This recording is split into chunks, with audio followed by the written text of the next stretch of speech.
Në namazin e jacis së kësaj mramje, imami ndër të tjera lexoi edhe një pjesë kuranore shumë interesante ku Allahu Azza wa Jalla na tregon për dialogun e Hazreti Ibrahimit alayhis salam me popullin e tij, të cilët adhuronin idhuj të ndryshëm.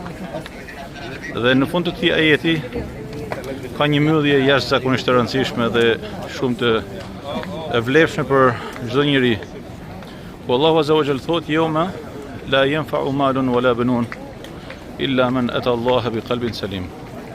Atë ditë kur nuk do të ketë vlerë, pra ditën e gjykimit, as pasunia, as fëmia, përveç se zemra e pastër. Pra ai që takohet me Allahun Azza wa Jall, Zotin e botrave, me zemër të paqtë. Dhe me thanë, ke pasuni, s'ke pasuni, ke fëmi, s'ke fëmi, e rëndësishme është të rregullo zemrën tënde. Zemra e paqtë e drejton njeriu për të punu me atë çfarë Allahu është i kënaqur.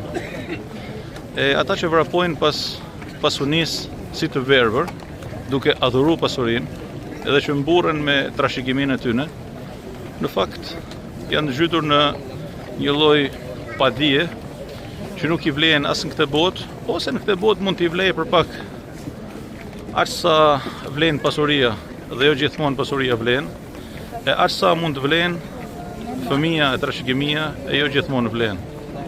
E në ditën e gjykimit ata nuk do të kenë asgjë tek Zoti i gjithësisë.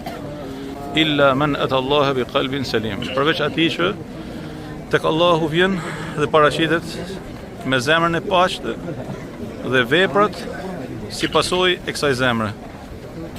E në këto vepra është edhe pasunia e halalit, janë edhe fëmijët e halalit, është edhe bamirësia e halalit, është edhe çdo sakrificë që njeriu besimtar bën në këtë jetë për hir të Allahut Azza wa Jall.